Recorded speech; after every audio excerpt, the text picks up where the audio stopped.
So let's review what we've discussed so far about proposals. Effective proposals are both informative and persuasive and have the objective to make your client believe that what the consultant can provide is both practical and logical. So in a nutshell, your proposal is one of the ways that a consultant demonstrates to a prospect that they would be crazy not to partner with them. So when you put together your proposal, review it in sections first, and then ask yourself the following questions. In the background and objective section, did you present and summarize the problem or opportunity that you and your client is intending to address and the expected return on investment for doing so, and doing so with your help?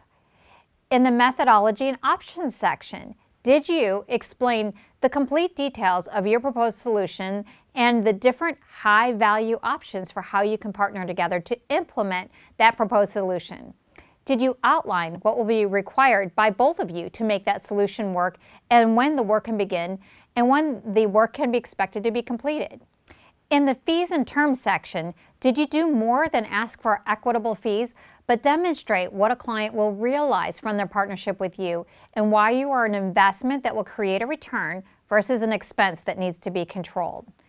And then finally, did you provide a call to action in the form of a signature page that provides the client an opportunity to literally sign on the dotted line? So after you've reviewed each section, review your proposal on the whole and ask yourself, was I confident and assertive in my tone? Did I demonstrate logic in how I presented the facts and recommendations? Did I anticipate and proactively address questions a client may have asked? Did I demonstrate why my solution and consulting approach is superior to other alternatives, especially the alternative of the client doing the work him or herself? So now you have a kick-butt proposal in hand.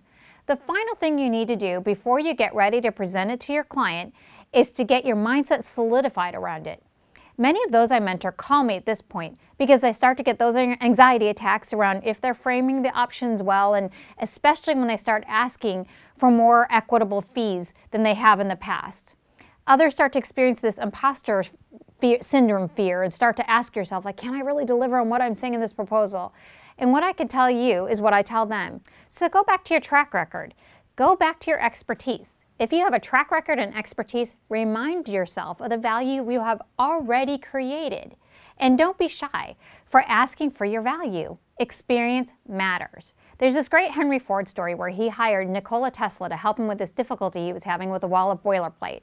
And Tesla walked up to the wall and made a small X in chalk on one of the plates. And when the bill arrived, it was for $10,000, and Ford asked for a breakdown, and Tesla sent another invoice indicating $1 charge for the mark and another $9,999 for knowing where to put it. And this story is very true for consultants. Having expertise and experience matters. It doesn't matter how long a gig takes. It matters that you have something to bring to bear that the client does not have. And finally, go back to your support network. If you land a job that you don't have a lot of experience in, reach out to someone who has more experience than you do and leverage him or her as a backstage coach. Now, when I get a complicated research project, especially one that involves customers in the field and the use of screeners, I always call Naomi from Riva Training, and she helps make sure that I have set up the process right and points me to the right company to help me get those recruiters. I provide backstage mentoring to many others who have successfully landed projects in things such as organization design, strategy, assessment, and so on, but they don't have a lot of experience. The driving purpose behind the Consultants Institute is to make sure that every consultant has the peace of mind that they can deliver whatever a client throws their way.